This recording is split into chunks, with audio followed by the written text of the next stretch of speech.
So I always say there's a long definition and the short, right? I think the long is capacity building is the method by which we seek, acquire, and develop the skills and ability to perform at a higher level in pursuit of our innate potential. I think the shorter is, I think this is the secret formula for how you get better. And as you said, it's across 4 parts: spiritual capacity, intellectual, physical, and emotional. I think they actually go in a logical order. Spiritual is not religious. To me, it's sort of what you stand for. What are your core values? Like, what do you want most? I think any leader who wants to be kind of level 4 or 5 leader who doesn't have that self-awareness. I just spoke at a company last week and they gave me their leadership standards. And I was like, these are your lead. All leaders are expected to behave like this, but there's not one prototype of a leader of this company. You have to figure out who you are, and that's how you're going to lead at a level 4 or 5 level. Intellectual is do you want me to go through all of them or Well, quickly, let's or wait do you just a want to second dive on in? that Go ahead. because, Yeah. it is interesting on spiritual capacity. I think we have a cookie cutter approach to leadership. In other words, all leaders do these 10 things. And of course, there are table stakes in the game of leadership. Yeah. Um, but I'll ask audiences, I want you to think about a leader from history you know something about and you admire greatly. You have them in mind? Yeah. What's the first word and most important attribute you think that leader has, that helped them be successful? And and then you get ready and I'll say, okay, shout out what it is. And then I'll ask, did you hear anybody around you say the same word? And, it's very rare because there's this individuality in small groups. I'll make a list and say, okay, this is yours. What's the quality? What's the quality? Almost always it's all different. And then we I say, have to be the yeah. same. Well, I think there are behaviors, right? There are things like self-awareness and humility or otherwise, but you are going to lead from your authentic self or core. And I can give you an example of this, because we've done this work on helping leaders discover their core values. And they're like, are we doing the organizational core values? They're like, no, no, no. You need to be clear on your core values because they run deep for people. And if you're 30 or 40 years old, these things are baked in. So leaders that I've seen that have a core value of trust or have a real thing of trust, they typically had a violation of trust in their childhood or in their life that has stayed with them. And so when people on their team are 5 minutes late to something, when they can't be found at 4 in the afternoon, when they miss a deadline, it strikes deep, like it resonates deep that this person can't be trusted. And these leaders inevitably were putting all these people in a penalty box because they didn't know this enough to communicate it. After doing this work, they go to their teams and they say, look, just so you know, trust is really important to me. I have a small group of close people. I will give trust, but once trust is broken with me, it's really hard to get it back. So it's like they're kind of giving the playbook, right? If I'm leading a team, my dominant core value is find a better way and share it. I'll be like, look, if you're looking for a team where we're going to do the same thing every day, where it's like consistency and predictability, you're going to hate working on my team. Like I am about better, faster, whatever. And the last person I hired said, I have been so bored at my job for the last 5 years that like, if you could promise me I'd never be bored a day, like that's what I want to do. And I say to him to this day, are you bored? He's like, still not bored. So I think that when we get into leadership, I talk about it as my Joseph and the Technicolor Dream Code. We emulate a lot of practices. Like Dan was my leader and I love that he did this, or Steve was my leader and I hated that he did this. So I do the opposite. And we start doing these things, but at some point we realize some of them really aren't us. It feels performative. They're not kind of genuine to who we are and what we believe in. Mm. By the way, I love that when this person said to you, look, I've been bored. I don't want to be bored. And now what are you doing? You are speaking to what is important to that person. Hey, man, are you bored? Are you, Yeah. hey, you know, And look, there's some people that want, even on our teams, we have a key account team and a core account team at our company. The core works on the kind of repeatable same programs where they know the playbook, they like the flow of the playbook. The key are the big multinational clients who every week there's a new grenade and there's a different thing. And otherwise there are people that really like one of those things and not the other. They like the predictability, they like to know how to, and the other person likes the challenge. We're all different, right? So I think we're trying to find that alignment to what we're looking for and what the organization, the leader, or the team offers. Yes. So I'm talking with Robert Glazer about his latest book, soon to be released. I hope I said that right. It is soon to be released, It right? is on Tuesday. So yeah. On Tuesday. So our next, so um, and it's Elevate Your Team, and we're talking about the concepts in the book. The first one being, developing. It's about developing capacity. First one being spiritual capacity. The second one is intellectual capacity. What are you getting at? Yeah. So after you know kind of what you want, intellectual capacity is how it's your personal operating system. How do you improve your ability to think, I merged two words, to think, learn, plan, and execute with discipline, right? So, an example I use is like difficult conversations in an organization. Like these have to happen really often.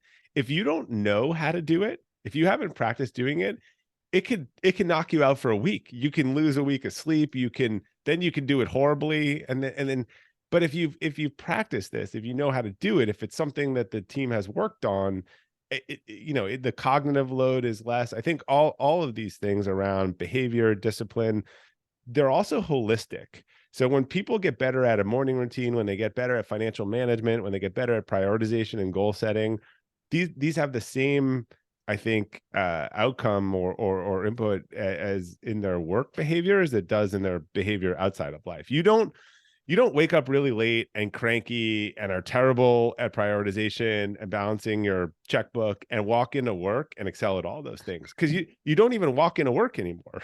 You log on 2 minutes later. Yes, yes. Life is not compartmentalized like we would like it to be, right? We carry our No, I baggage. mean, we've talked to our teams about morning routine and things that are just, whether it's, getting up early or having a morning routine or turning off their phone, or things that just are better for their health and capacity overall.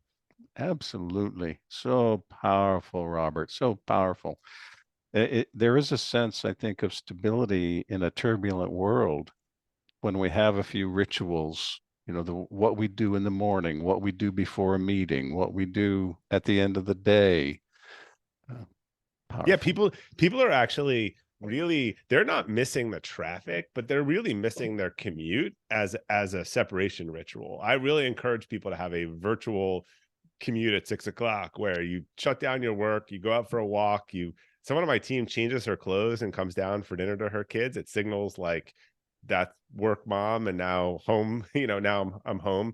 But I think we're missing those transition points between our work day, and it's getting very muddled. Yes. So the first idea you want to talk about is spiritual capacity. The second idea you want to talk about is intellectual capacity. The third is physical capacity.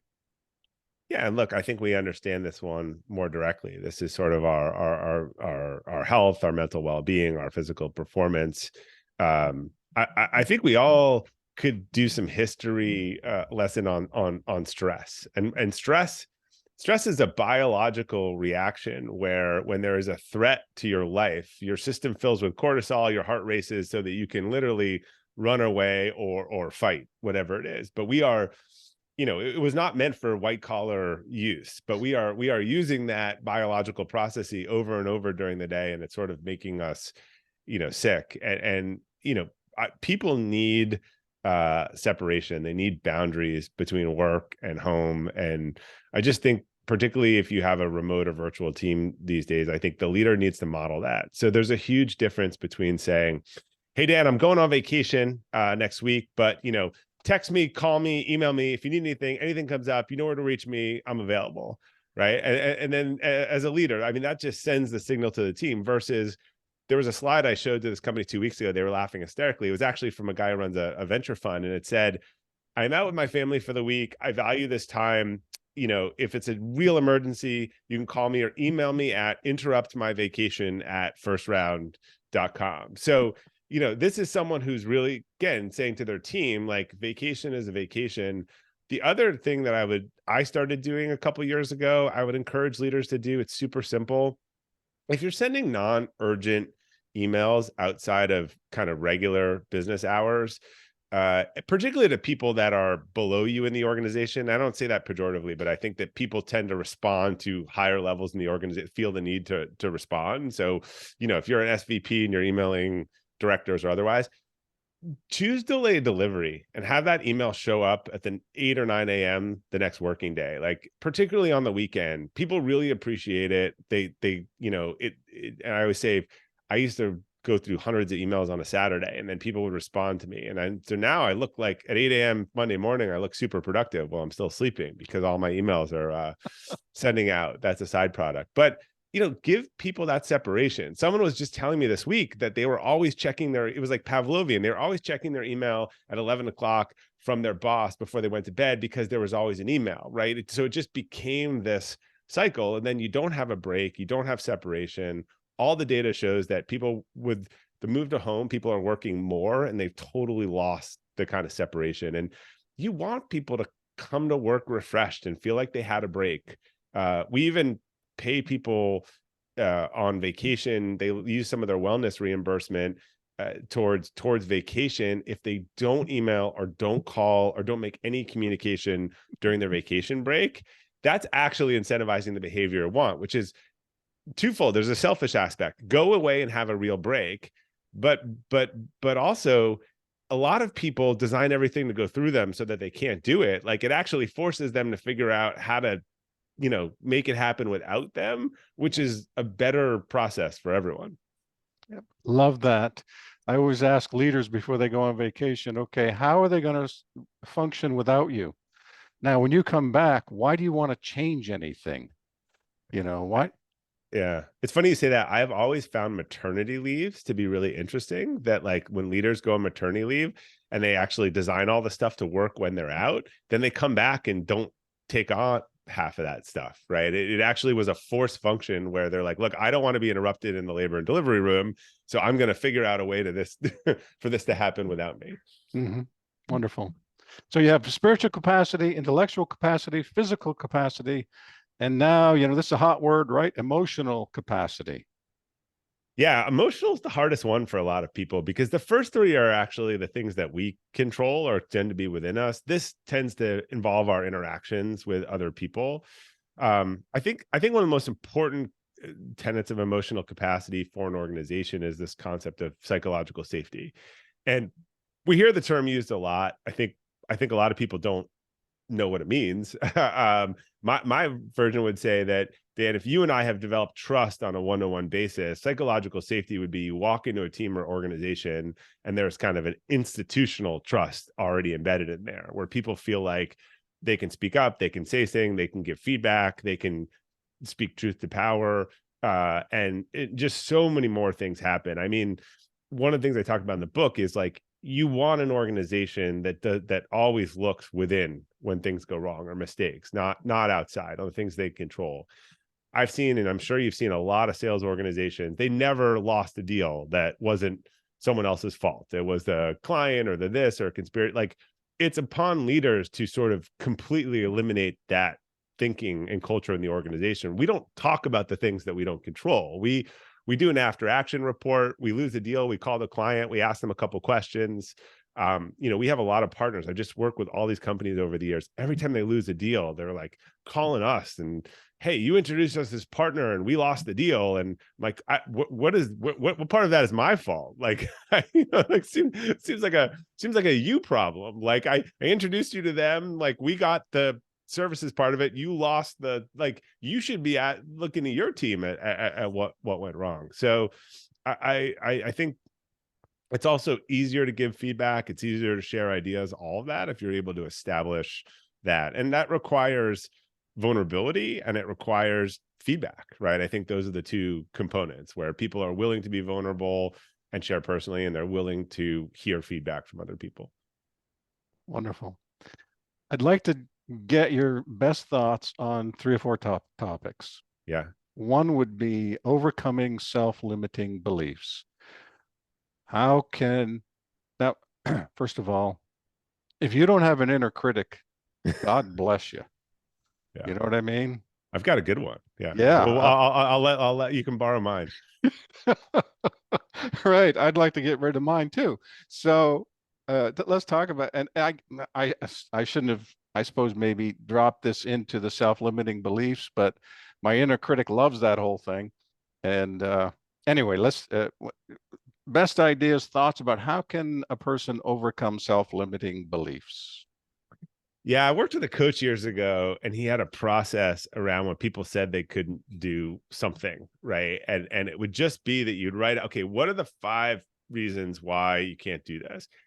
Okay, now what are the 5 ways that you could overcome each of those things? I actually think it's a great process when you summarily discount something like I could never run a marathon. Well, why? Well, my mom told me I was slow and whatever. Okay, so let's get those out there. And then like what are the ways that you could do that? Well, I could start, I could call a coach. I could walk 5 miles a week. I could and then you start realizing, oh, I can do all of those things. So it's actually a great objection handling thing for a team too, because really it's just internal objection handling where you just take all the things that people are saying it can't be done. You make them literally think about, well, how could you do it? And then you sort of turn that into a to-do list. That's wonderful. Yeah, I think a lot of these things are things that were whispered to us by teachers, bosses, parents, otherwise, and we just came to believe them as true. Yes. You may enjoy this. I'm reading a book about writing. I always am reading a book about writing and how to communicate well. And in the book, he tells a story. He says, "I stand before a group of 100 authors and aspiring authors, and I ask them, how many of you have run a marathon? One or two, maybe." Then he says, "How many of you, if you were highly motivated and really had something to, strong desire to do it, think you could run a marathon?" You get, I don't know, half a dozen or so, dozen. Then he says, if I gave you 52 days to run a half a mile a day, how many of you think you could run a marathon that way? And of course, it makes perfect sense. And I think sometimes we impose all these things on ourselves. We don't even realize that, those things are within reach. Now, granted, that's not a legit marathon, but the point is made, Yeah. Yeah. Yeah, we're really bad at when we look at goal. I think this is true for individuals and organizations.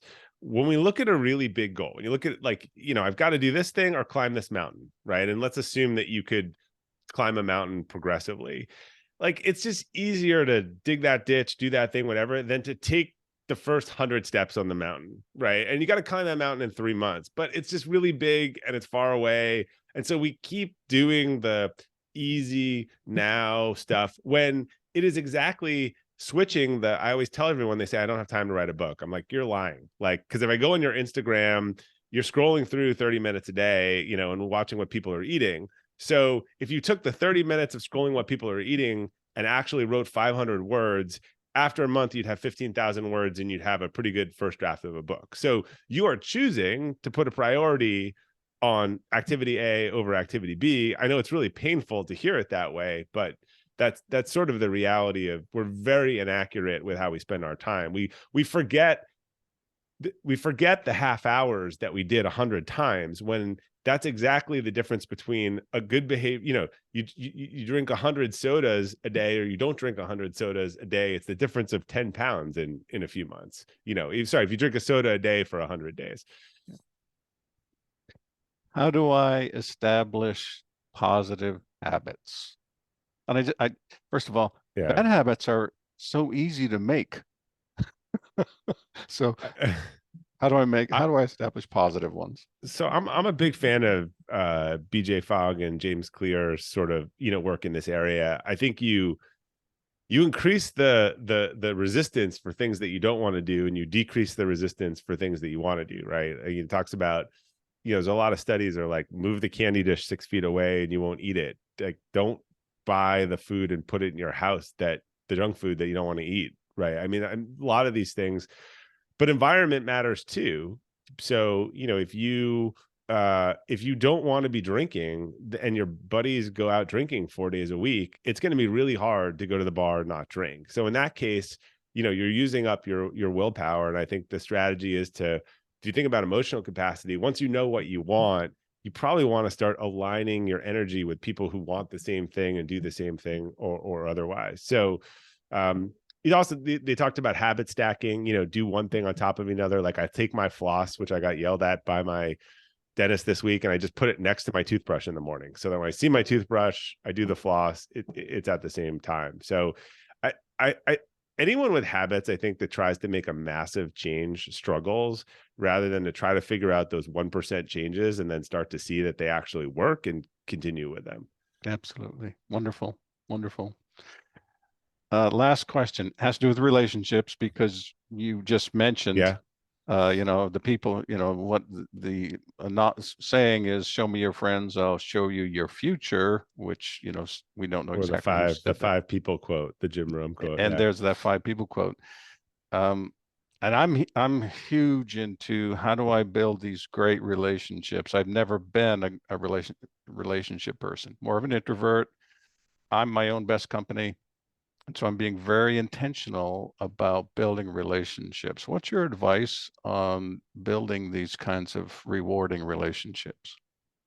Yeah, I think this is kind of a what gets measured gets managed. I like having a relationship dashboard. Like, who are the people that are really important to me? Who are the people I want to spend time with? Sometimes these are the people I see an hour a year, but it's an incredible hour. And so by remembering that, I will schedule time to see them. But conversely, I think there's people that are on the flip side of that. Like, what are the relationships I need to give less energy to? This notion of energy vampires. We all have people, and energy vampires, you spend time with them and you feel worse Yes. afterwards, right? Those you need to, I learned a great tip years ago. You don't need to break up with these people. You don't need you just need to not engage and give them less time. Don't say we should grab lunch if you really don't want to grab lunch. And as a Buddhist monk once said to me, I don't say, how are you doing, to people that always respond with, oh, terrible, bad. He's like, I just stopped asking them. Like, why, why would I do that? But there's someone we haven't seen for a year, and we meet with them and it's superficial, and we're like, we should do this again. I mean, just say, like, that was really fun. Like, let's get, like, let's not book it again. But I like keeping, I have a list of kind of the most important people, the people I've just met that I want to kind of get to know more. And I go through that every day or a couple times a week. And I'm like, oh, Dan, I'm like, Dan, I haven't talked to Dan in a while. Like, I'm going to set up a call with Dan. So to me, like, you need the habit stuff. It's just repetition. It's realignment. Like, keep your most important things in front of you, kind of look at it regularly every couple of days, recalibrate. That's how I pick my daily priorities. I revisit my quarterly priorities like every morning. And I'm like, I'm only halfway to these things. Like, what actually do I need to do to make sure that happens? Wonderful. Well, the book is Elevate Your Team. It's a great book. Got one too. Yeah. Yeah, there you go. But it's good. It's practical. It's actionable. At the end of each chapter, you have these action steps you can do. So it's not just all theory and all complaining and everything. It's just very powerful, and I think very useful. So I hope you'll check it out, and buy a copy if it makes sense to you. I hope it does. Robert, thank you so much for your Yeah. time today. Thanks for all your ongoing support over the years.